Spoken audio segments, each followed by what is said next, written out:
Good morning student. जैसा कि हम आप लोगों का नियमित कक्षाएं कोर्स 10 के अंतर्गत यूनिट 2 के सब्जेक्ट से रिलेटेड लेते आ रहे हैं, आज फिर मैं आपके सामने उपस्थित हूँ। आप सभी का मेरी क्लास में स्वागत है। आज जैसा कि हमने पिछले क्लास में देखा कि मीनिंग ऑफ क्लासरूम क्या है, जब तक क्लासरूम नहीं रहेगा विद्यालय में तो बच्चे सुनियोजित ढंग से क्या कर सकेंगे, अपनी योग्यता एवं आवश्यकताओं की पूर्ति हमारा कहाँ होता है, कक्षा कक्ष में, क्लासरूम में। उसको शिक्षकों के द्वारा आपकी आवश्यकताओं को देखते हुए वहाँ आपके क्लासरूम में सुनियोजित ढंग से आपकी कक्षाएं ली जाती है। तो आज हम देखेंगे, हमारा टॉपिक है, शीर्षक है कक्षा कक्ष व्यवहार में सुधार, improving in classroom behaviour. Improving in classroom behaviour के दौरान हम देखेंगे कि क्लासरूम में व्यवहार में सुधार कैसे कैसे छात्रों को लाना है। ठीक है, तो इसके अंतर्गत हम सुधार के लिए हम क्या करेंगे, कक्षा प्रबंधन और शिक्षक के व्यवहार की महत्वपूर्ण भूमिका होती है। इस कक्षा कक्ष में छात्रों के व्यवहार में सुधार के लिए कक्षा कक्ष प्रबंधन और शिक्षक के व्यवहार की महत्वपूर्ण भूमिका होती है। सामान्य रूप से शिक्षण प्रक्रिया में कक्षा कक्ष प्रबंधन का महत्वपूर्ण ज्ञान होता है। कक्षा कक्ष प्रबंधन से आशय उन विभिन्न समस्याओं का समाधान है, उन विभिन्न समस्याओं का समाधान से है जिन्हें हम संपन्न करने के पश्चात छात्रों को क्या करते हैं, अनुशासित रूप से पढ़ाया जाता है। और एक योग्य शिक्षक का क्या कार्य है कि शिक्षण को प्रभावी बनाने के लिए कैसे इंटरेस्टिंग क्लास को करे, प्रभावी बनाने के लिए, उससे उत्पन्न होने के लिए हम क्या करेंगे, उनकी समस्याओं को दूर करेंगे। कैसे दूर करेंगे, अब हम लोग क्या करते हैं, मुख्य बिंदुओं से देखते हैं। ठीक है, आप लोग मुख्य बिंदुओं को नोट कर सकते हैं। जैसे क्या है, इसमें हम उसकी कमियों, उनकी समस्याओं को कैसे सुधारेंगे। जैसे पहला क्या है, देर से आने वाले छात्र, वहाँ देर से जो छात्र आते हैं उसके लिए हमें क्या, उसे प्रभावशाली बनाना है कक्षा में, क्लास में। दूसरा, उसका कैसे मनोरंजनात्मक वातावरण करना है, शिक्षक को कैसे स्वाध्याय करके आना है, शिक्षक की व्यावसायिक छवि कैसी होनी चाहिए और उसकी पृष्ठ पोषण कैसी होनी चाहिए। ठीक है, तो अब हम इन सारे मुख्य बिंदुओं को नियमतः क्या करेंगे, बारी बारी से देखेंगे। तो पहला पॉइंट क्या है, देर से आने वाले छात्र। तो सामान्य रूप से यह देखा जाता है कि जो समावेशी शिक्षा के अंतर्गत जो असमर्थ बालक आते हैं वो क्या होते हैं, कुछ छात्र जो है वे देर से आते हैं और कुछ क्या है, वो समय से जल्दी आ जाते हैं। तो इस प्रकार की जो समस्या संबंधी समस्या शिक्षण कार्य में बाधा उत्पन्न करती है, क्या करती है, अनुशासनहीनता। अनुशासनहीनता उत्पन्न करती किस लिए, क्योंकि ये जो असमर्थ बालक है उनके प्रति क्या रहता है कि कुछ हम देर से आते हैं और कुछ पहले आते हैं। तो इनमें क्या होता है, ये दोनों में अनुशासनहीनता देखने को, ऐसे छात्र क्या है, अनुशासनहीनता उत्पन्न करती है। तो इस समस्या का समाधान के लिए शिक्षक का निम्नलिखित उपाय होना चाहिए। पहला, सर्वप्रथम शिक्षक को विद्यालय में स्वयं समय से उपस्थित होना चाहिए। क्या होना चाहिए, सर्वप्रथम शिक्षक को विद्यालय में स्वयं समय से उपस्थित होना चाहिए, टाइम से पहले आना चाहिए, ताकि छात्रों की टाइम पीरियड जो समय है उनको वो देख सके कि कौन समय से पहले आ रहे हैं और कौन समय से बाद। क्योंकि जब शिक्षक समय से विद्यालय में अगर उपस्थित होता है, उत्तीर्ण होता है, तो छात्र भी क्या होते हैं, है ना, शिक्षक के साथ क्या है, छात्र जुड़े रहते हैं। तो छात्र भी क्या है, समय से उपस्थित होने का प्रयास करेंगे और छात्र शिक्षक को सदैव आदर्श स्वरूप में स्वीकार करेंगे, है ना। ऐसे शिक्षक को क्या करेंगे, छात्र भी आदर्श के रूप में स्वीकार करेंगे। इसी के अंतर्गत दूसरा पॉइंट है कि शिक्षक को देर से आने वाले जो छात्रों पर क्या है, ऐसे बालकों पर क्या करना चाहिए, क्रोधित या गुस्सा नहीं करना चाहिए, वरन उनके कारणों पर विचार करना चाहिए कि आखिर वो किस कारण से देर आ रहे हैं, या अभिभावक के क्या कारण, या उनके घर में कोई परेशानी हो जिसके कारण वो देर से आ रहे हैं, उनकी सब मनोवैज्ञानिक स्तर पे उनकी जांच करनी चाहिए, उनसे पूछनी चाहिए, समय समय पर उनका हमें शिक्षक का क्या कार्य है निरीक्षण करना चाहिए। कभी कभी शिक्षक को घर जाकर भी उनका निरीक्षण करना चाहिए कि यहाँ के घर का वातावरण कैसा है, जिसके कारण क्या है कुछ छात्र लेट से आते हैं और कुछ छात्र जो है वो जल्दी आ जाते हैं। ठीक है, नेक्स्ट हम देखेंगे देर से आने वाले छात्रों के व्यवहार का अध्ययन करना चाहिए। जो जो आए दिन क्लास में अपने विद्यालय में लेट से आ रहे हैं, वो वैसे छात्रों को क्या करना चाहिए, वैसे छात्रों पर ध्यान देना चाहिए कि आखिर ये देर से क्यों आ रहे हैं। इन्हें विभिन्न प्रकार की क्या है, इनमें विभिन्न प्रकार की कई विसंगतियों का अध्ययन उनका करना चाहिए, उन्हें दूर करने का प्रयास करना चाहिए। तो इन सब का हमारा शिक्षक का क्या कार्य है, समाधान करना चाहिए। और नेक्स्ट क्या है, जो देर से आने वाले छात्र हैं उनकी व्यक्तिगत रूप से शैक्षिक समस्या है ना, शिक्षा से समस्याओं को समझना चाहिए। जैसे कुछ बच्चे क्या है आलसी प्रवृत्ति के होते हैं, या वो पढ़ाई में इंटरेस्ट रुचि अपनी अभिवृत्ति नहीं लगाते और अन्य क्षेत्र में उनका भटकाव हो जाता है, तो वैसे बालक क्या होते हैं विद्यालय आने से कतराते हैं। तो हमें क्या करना चाहिए, उनका समाधान हमेशा नियमित, हमें हमेशा उनकी परेशानियों को दूर करते हुए उनको समाधान करना चाहिए। नेक्स्ट क्या है, देर से आने वाले छात्रों के साथ आत्मीयता का व्यवहार होना चाहिए कि आखिर वो देर से क्यों अपनी कक्षा कक्ष में आ रहे हैं। तो आत्मीयता, अपनापन का व्यवहार होना चाहिए, है ना। शिक्षक और गुरु का संबंध हमेशा क्या रहता है, आत्मीयता का रहता है, एक मित्र के साथ रहता है, मित्रगण बना रहता है। तो हमें उनके साथ आत्मीयता का, और खासकर ऐसे जो बालक है, जो असमर्थ बालक है, उन्हें प्यार, अपनापन और बिना स्वार्थ के साथ हमें उनकी हर व्यवहार के दोष को दूर करना चाहिए। नेक्स्ट क्या है, दूसरा पॉइंट है मनोरंजनात्मक वातावरण। मनोरंजनात्मक वातावरण हम अध्यापक का कार्य है कि हम अपने कक्षा कक्ष में मनोरंजनात्मक वातावरण व्यवहार करें, ताकि कक्षा कक्ष का जो प्रबंधन है, छात्रों की रुचि का विकास करना भी आवश्यक है। क्योंकि जब बालक कुछ समय के लिए मनोविनोद या इधर उधर घूमने की स्थिति, कक्षा के प्रबंधन में छात्रों की रुचि का विकास करना क्या है, आवश्यक है। अभिवृत्ति का विकास करना आवश्यक है, क्योंकि जब बालक कुछ समय के लिए मनोविनोद या इधर उधर घूमने की स्थिति को प्राप्त करता है, देखा जाए तो प्रायः क्या है, बालक विद्यालय आने के पश्चात क्या है इधर उधर घूमते हैं और उनमें नवीन ऊर्जा का क्या हो जाता है, संचार हो जाता है। इसलिए क्या हो जाता है, इसलिए यह आवश्यक है कि शिक्षक को बीच बीच में 4 से 5 मिनट तक का क्या करना चाहिए, हमेशा मनोविनोद, है ना, मनोविनोद में मनोरंजनात्मक व्यवहार करते हुए हम क्या करें, उन्हें सिर्फ पढ़ाई से बोझिल नहीं करते हुए कुछ कुछ चीजें हमें क्या करें, उन्हें मनोरंजनात्मक व्यवहार के द्वारा, ऊर्जा के द्वारा, उनकी पढ़ाई की जो रुचि है उसमें संचार, एक नई दिशा हमको उत्पन्न करना है, जिससे शिक्षक के शिक्षण में प्रभावशीलता आती है, जिससे शिक्षक के शिक्षण में क्या आती है, प्रभावशीलता आती है। बच्चे क्या होंगे, अगर मनोरंजनात्मक व्यवहार के दौरान हम उसे हंसते खेलते अगर पढ़ाएंगे,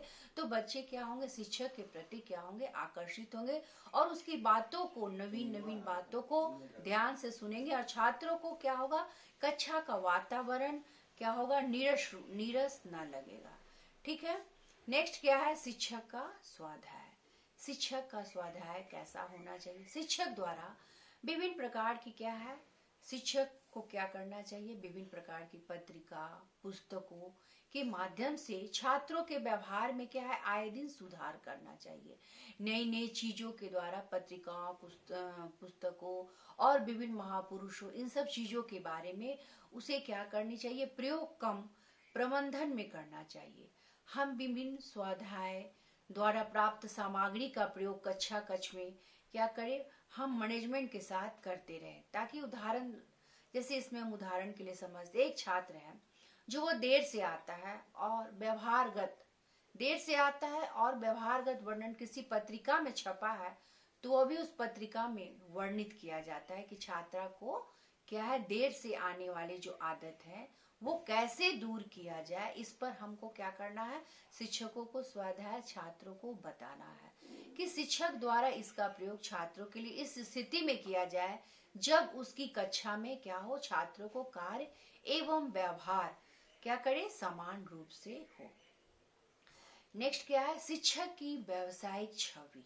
इसका प्रोफेशनल कैसी होनी चाहिए, शिक्षक का उसकी छवि कैसी, जैसी छवि शिक्षक की दिखेगी व्यावसायिक क्षेत्र में बच्चे क्या है आत्मीयता के साथ उसी चीज को, उसी केंद्र बिंदु को एक्सेप्ट करते हैं। इसीलिए क्या है, शिक्षक की छवि को भी क्या है, छात्रों को कक्षा शिक्षण के प्रति रुचि उत्पन्न करने में सहायता करती है। सामान्य रूप से छात्र यह बताते हुए देखा गया होगा कि जैसे राम मोहन शर्मा क्या है, वो बेकार पढ़ते हैं, ठीक है। व्यावसायिक छवि क्या है कि वो बेकार पढ़ते हैं, लेकिन राधा मैम क्या है, बहुत अच्छा पढ़ाती है। एक मैम है जो बहुत अच्छा पढ़ाती है, और इन सभी के मूल में अध्यापक की क्या है, छवि समाहित है ना। विद्यालय में क्या है, बहुत से शिक्षक रहते हैं, तो कुछ शिक्षकों की छवि इतनी अच्छी है कि क्या है, उसके प्रति छात्र का झुकाव रहता है। देखिएगा आए दिन क्या है, जो शिक्षक कठोरता और कठोर वाणी के साथ अगर विद्यालय में उपस्थित रहते, उससे बच्चे क्या है कुछ भी पूछने से पहले झिझकते हैं, डरते हैं कि कहीं हम जाएं और अनायास क्या है हमको वो शिक्षक से डांट न मिल जाए।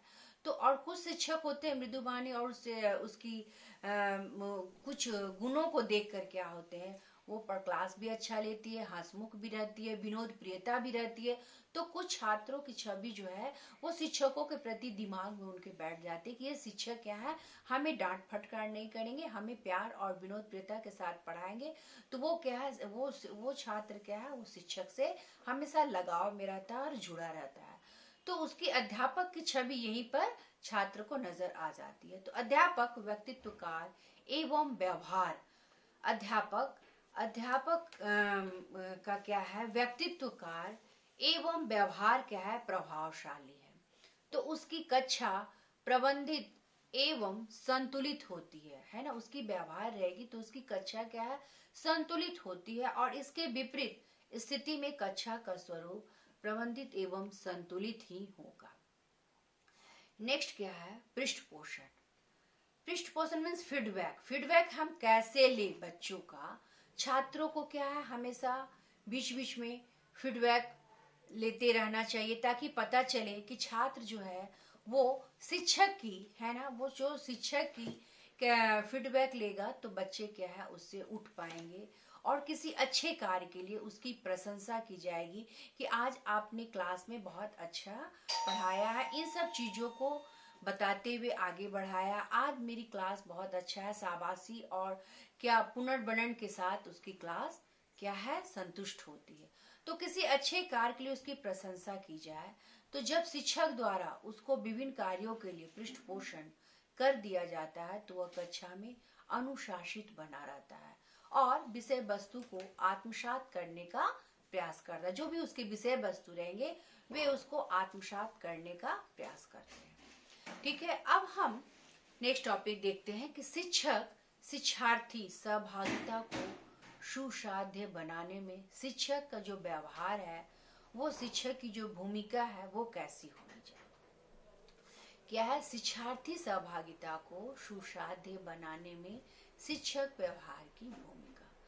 कक्षा के मध्य में हम अगर देखेंगे तो शिक्षक एवं शिक्षार्थी दो मानवीय संसाधनों के रूप में कार्य करते हैं, है ना।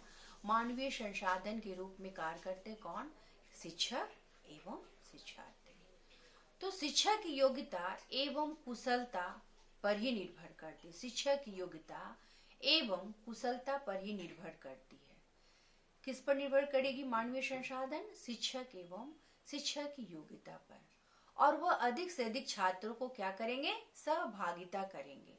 और एक शिक्षक अपनी सीमा तथा छात्रों को सहभागिता पर प्राप्त कर लेगा और उसको उतना ही योग्य शिक्षक माना जाएगा, है ना। वो अपने सहभागिता के अंतर्गत कितने छात्रों को अपनी अनुशासित कक्षा के द्वारा अपने कितने छात्रों को अपने अंदर आत्म केंद्रित करता है, ये एक शिक्षक में ही गुण है कि वो अपनी सहभागिता प्राप्त करेगा और उसको उतना ही योग्य शिक्षक माना जाएगा तथा उसकी कक्षा में शिक्षण अधिगम प्रक्रिया। शिक्षण अधिगम प्रक्रिया मीन्स क्या? शिक्षण लर्निंग, कैसे हम उस बच्चे को लर्निंग के दौरान, उसकी योग्यता के दौरान, उसकी अभिवृद्धि के दौरान, उसमें हम कैसे उसके गुणों को देखते हुए प्रभावी रूप से उसकी कक्षा में हम वैसे छात्र को क्या करेंगे, लर्निंग के दौरान कैसे उसे सिखाना और क्लास को कैसे प्रभावशाली बनाना, एक एक शिक्षक की भूमिका होती है जो कि छात्रों को अपने अंदर समाहित कर लेती है। तो शिक्षार्थी क्या है, सहभागिता का सरल करते हैं। क्या करते हैं? कोई भी विषय को अगर हम लेते हैं, वो जटिल विषय, तो उसको सरल बनाने के लिए अभी हमने क्या बताया, विभिन्न पत्रिकाओं के माध्यम से, अखबार के माध्यम से, विभिन्न महापुरुषों के बारे में, विभिन्न दृश्यों के बारे में, विभिन्न चित्रों के माध्यम से हम क्लास को क्या बनाएंगे, सरल बनाएंगे और सुलभ बनाएंगे, ताकि सरल और सुलभ बनाते हुए शिक्षक की क्या है, ये महत्वपूर्ण भूमिका है, जिससे बच्चे क्या है, क्लास में अट्रैक्शन होंगे, क्लास से भागेंगे नहीं, देर से क्लास में आएंगे नहीं, वो समय निर्धारण से पहले आएंगे, ताकि उनको क्या लगे कि इनकी क्लास है ना, ये शिक्षक की क्लास क्या है, मेरे लिए बहुत महत्वपूर्ण है। हंसते खेलते बहुत सारी ज्ञान की बातें आ जाती है। शिक्षक का कार्य है ज्ञान प्रदान करना। ठीक है, तो अब इसके अंतर्गत भी हम देखेंगे, विभिन्न बिंदुओं पर गौर करेंगे। कक्षा वार्ता, शिक्षक का सकारात्मक व्यवहार, शिक्षार्थी के विचारों को स्वीकार करना, मनोदशा का निर्माण, शैक्षिक वातावरण का निर्माण, प्रश्न पूछना, समय समय पर शिक्षक का कार्य क्या है, प्रश्न पूछते हुए करना, और उचित शिक्षण विधियों का उपाय और लोकतांत्रिक व्यवस्था। तो हम पहले पॉइंट को देखते हैं कि सामान्य रूप से कक्षा वार्ता, कैसे हम क्लास में कोई चीज को डिस्कस करते हैं, आपस में छात्र और शिक्षक का जो सम्मुख रूप से हम बैठते हैं तो हम कैसे अपने किसी भी विषय वस्तु पर कैसे हम क्लास में अपने शिक्षक के साथ डिस्कस करेंगे। तो इस सब बिंदुओं को क्या है, शिक्षक की ये भूमिका होती है कि किसी जटिल को हमें कैसे सरल बनाना। तो सामान्य रूप से कक्षा वार्ता शिक्षक एवं शिक्षार्थी के मध्य होता है, जो बार बार हम बोल, शिक्षक एवं शिक्षार्थी के बीच क्या होता है, हमारा डिस्कस होता है और रिलेशन रहता है। तो इस वार्ता में है ना, इस डिस्कशन में हम क्या करते हैं, शिक्षकों की भूमिका क्या होती है, प्रमुख होती है। तो जो शिक्षक स्वयं कम बोलकर भी अपने छात्रों को क्या है, हमेशा बोलने का अवसर प्रदान करते हैं और समय देता है, वो अपने छात्रों को क्या करता है, जो बोलने के समय देता है वो क्या करता है, छात्रों की जिज्ञासाओं का समाधान करते हैं। बार बार प्रश्न पूछकर वो क्या करते हैं, उसकी जिज्ञासाओं का समाधान करते हैं और वो उनसे उचित सहयोग भी प्राप्त करते हैं। ताकि इसलिए शिक्षक को चाहिए कि वो छात्रों को अधिक से अधिक क्या दे, समय दे, बोलने का, विषय से संबंधित वो क्या करे, बोलने का समय दे, अवसर दे। प्रत्येक शिक्षक को अपनी क्या करे, शैक्षिक समस्याओं एवं जिज्ञासाओं को प्रस्तुत करने का अवसर छात्रों को देना चाहिए। ठीक है, नेक्स्ट पॉइंट है शिक्षक का सकारात्मक व्यवहार। कैसा उनका सकारात्मक पॉजिटिव बिहेवियर रहता है, वो अब हम देखेंगे। शिक्षार्थी सहभागिता प्राप्त करने में शिक्षक के व्यवहार की क्या है, महत्वपूर्ण भूमिका रहती है। क्योंकि शिक्षक का क्या कार्य है, नेगेटिव चीजों पर ध्यान ना देना, है ना, हमेशा पॉजिटिव बिहेवियर होना चाहिए, पॉजिटिव बातें होनी चाहिए, जिज्ञासा भरी बातें होनी चाहिए, उससे रिलेटेड बातें होनी चाहिए, ताकि शिक्षक द्वारा छात्रों से संवाद स्थापित करने पर वह शिक्षार्थी की सभी समस्याओं से अवगत होता है तथा आवश्यकता के अनुसार क्या करता है, उनका समाधान करता है।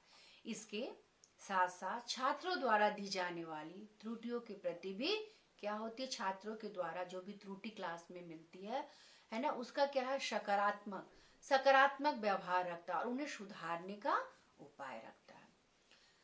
प्रत्येक छात्र देखिएगा, शिक्षक को क्या है, विभिन्न उन्हें सुधारने का जब प्रयास करते हैं तो हमेशा उसे क्या करते हैं, मार्गदर्शन करते हैं, निर्देशन करते हैं और परामर्श देते हैं। तो इन सब चीजों को छात्र क्या है, मानता है और अपने शिक्षण अधिगम प्रक्रिया में क्या करता है, पूर्ण सहायता प्रदान करता है। शिक्षार्थी के नेक्स्ट पॉइंट है शिक्षार्थी के विचारों को स्वीकार करना एवं प्रयोग करना। शिक्षक का क्या काम है, शिक्षार्थी के विचारों को स्वीकार करना एवं उनका प्रयोग करना। सामान्यतः जब शिक्षक द्वारा शिक्षण अधिगम प्रक्रिया में अधिक से अधिक छात्रों के विचारों को स्वीकृत एवं प्रयोग किया जाता है तो छात्रों के मन में एक विश्वास शिक्षक के प्रति उत्पन्न हो जाता है। क्या होता है? शिक्षण अधिगम प्रक्रिया, सीखने की जो प्रक्रिया है, तत्परता जो एक छात्र के अंदर आती है, वो अधिक से अधिक छात्रों के विचारों को स्वीकृत एवं प्रयोग किया जाता है। तो छात्रों को विचारों को स्वीकृत एवं प्रयोग किया जाता है तो छात्रों के मन में क्या होता है? एक विचार उत्पन्न होता है, एक विश्वास उत्पन्न होता है शिक्षक के प्रति। उसे क्या होता है? एक विश्वास उत्पन्न हो जाता है और वो अपनी सक्रिय सहभागिता प्रदर्शित करने लगता है। जैसे उदाहरण के लिए अगर हम देखते हैं तो छात्र क्या है? कक्षा में एक कविता सुनना चाहते हैं तो कविता के अंतर्गत कभी कभी क्या है? पहाड़ों को भी सुनता है, गिनती को भी सुनता है और इस प्रकार शिक्षण अधिगम प्रक्रिया में वो क्या करते हैं? दोहरा लाभ मीन्स इससे क्या होता है? अगर कविता के दौरान उसे गिनती भी याद आ जाती है और पहाड़ा भी याद आ जाती है तो इस दौरान क्या है? शिक्षार्थी को दोहरा लाभ प्राप्त होता है। मनोदशा का नेक्स्ट पॉइंट क्या है? मनोदशा का निर्माण। कैसे उसकी मनोदशा का निर्माण होता है? सहभागिता प्राप्त करने के लिए छात्रों का शिक्षण प्रारंभ करने के पूर्व सहभागिता प्राप्त करने के लिए छात्रों का शिक्षण प्रारंभ करने से पूर्व या विषय वस्तु के प्रस्तुतिकरण से पूर्व विभिन्न प्रकार के प्रयासों से छात्रों को मानसिक रूप से क्या करना चाहिए? तैयार कर लेना चाहिए। विषय वस्तु के उसकी मनोदशा मीन्स क्या? मनोदशा के अंतर्गत क्या है? उसकी विषय वस्तु मीन्स कुछ छात्र क्या होते हैं? गणित की तरफ ज्यादा झुकाव रहता है, विज्ञान की तरफ ज्यादा झुकाव रहता है, हिंदी की तरफ ज्यादा झुकाव, नाटक की तरफ ज्यादा, तो उसकी मनोदशा, उसकी विषय वस्तु कैसी है, उसकी प्रस्तुतिकरण में कैसे उसके इंटरेस्ट है, किन चीजों के प्रति वो मानसिक रूप से वो तैयार है, वैसे हम क्या करेंगे? बच्चों को तैयार करेंगे। और संतुलित भोजन की अवधारणा उनके शारीरिक स्वास्थ्य एवं मानसिक स्वास्थ्य के लिए उपयोगी है। अतः प्रत्येक छात्र को उसका ज्ञान प्राप्त करना चाहिए और शिक्षक को क्या करना चाहिए? शिक्षार्थी को क्या करना चाहिए? हमेशा सहभागिता प्राप्त होगी। नेक्स्ट पॉइंट है शैक्षिक वातावरण की भूमिका।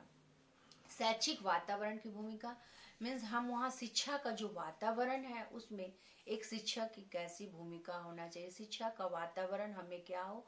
हंसते खेलते विनोद प्रियता के साथ हो, क्लास में हमारा अट्रैक्शन रहे और क्या है?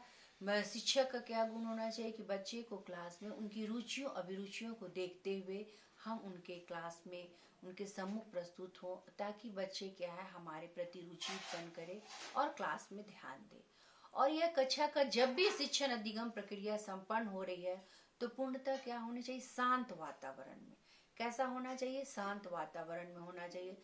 छात्रों को किसी प्रकार की समस्या जन स्थिति में नहीं होनी चाहिए। छात्रों को कहने का मतलब शैक्षिक वातावरण, शिक्षक का क्या काम है कि कोई भी बच्चे को उनकी समस्याएं उनकी मनोदशा को जानते हुए हम उनसे दूर करें और एक शांत वातावरण में उसकी रह के उसकी सारी समस्याएं एवं चिंताओं को दूर करते हुए हम उन्हें क्या करेंगे? अपने विषय वस्तु का ज्ञान देंगे जो कि पाठ्य वस्तु का स्वरूप छात्रों के अनुरूप। बार बार बोला जा रहा है कि पाठ्य वस्तु का जो स्वरूप है वो क्या होना चाहिए? छात्रों के अनुरूप होना चाहिए जिससे कि छात्रों के द्वारा उसे समझा जाए। नेक्स्ट पॉइंट है प्रश्न पूछना।